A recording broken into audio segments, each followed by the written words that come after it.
John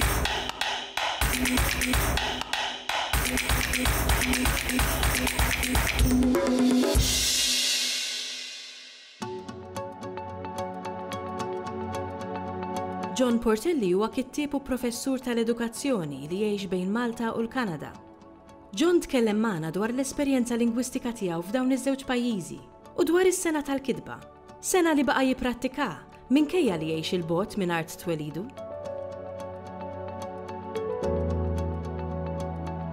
Jiena emigrajt lejn il-Kanada fl-1977. Jiena fid-dar fil-familja tiegħi mal-mara li hija Maltija u mat-tfal li twildu hemm, aħna dejjem tkellimna bil-Malti. Sintendi jafu bl-Ingliż, jafu bit-Taljan imma u bil-Franċiż, imma aħna id-dar dejjem tkellimna bil-Malti. Għal dik li hija letteratura jiena dejjem ktibt bil-Malti. Bdejt nikteb bil-Malti meta kont għadni Malta u komplejt nikteb bil-Malti. U l-kitba letterarja tiegħi għattapposta niktibha bil-Malti biex nagħmel statement politiku dwar il-Malti.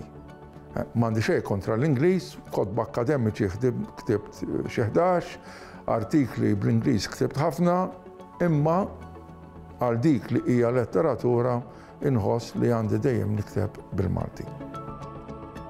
Qabel emigrajt lejn il-Kanada kont nikteb poeżiji li ġew pubblikati f'antoloġiju, kont nikteb ukoll essays, kont qabel tlaqt irbaħt premju għal essay li kont ktibt u sottomettejt.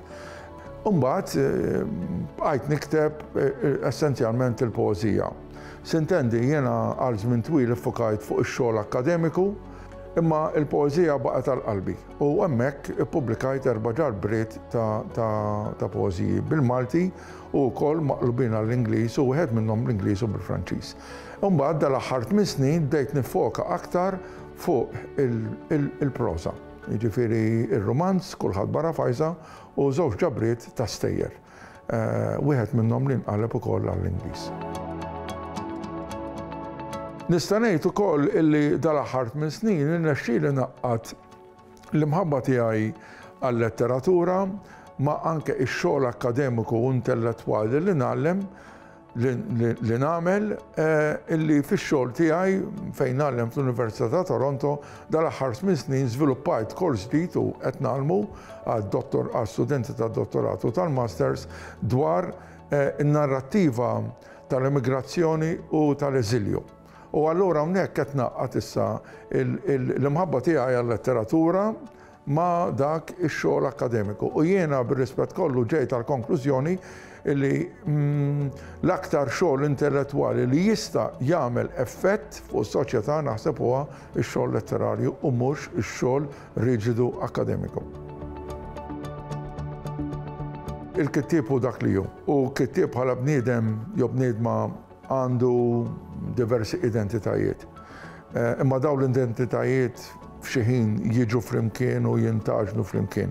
Allora fil-kitba tiegħi hemm it-tnejn flimkien, hemm elementi mill-Kanada u hemm elementi minn Malta. Dan narawh anke mill-ewwel ġabra tiegħi li kien jisimha Bejn żewġ dinjiet ta' poeżiji, l-aħħar ġabra tiegħi ta' poeżiji jisimha Xewqat tal-Passa. Dan l-element narawh ukoll fir-romanz Kulħadd barra fajsa li huwa romanz li għal parti l-kbira jiżviluppa f'Toronto imma jiġilna niġu lura Malta ukoll huwa dwar żewġ familji emigranti waħda minnhom Maltija.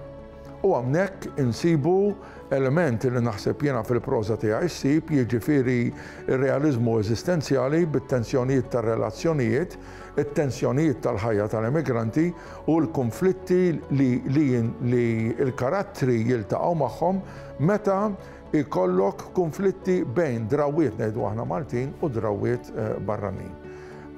Din hija waħda mit-temi ewlenija fil-kitba tiegħi kif ukoll il-konflitti soċjali, politiċi illi insibuhom fil-kitbit tiegħi. Kemm aspettivi politiċi, aspettivi soċjali bħall-abort u affarijiet oħrajn bħal dawn.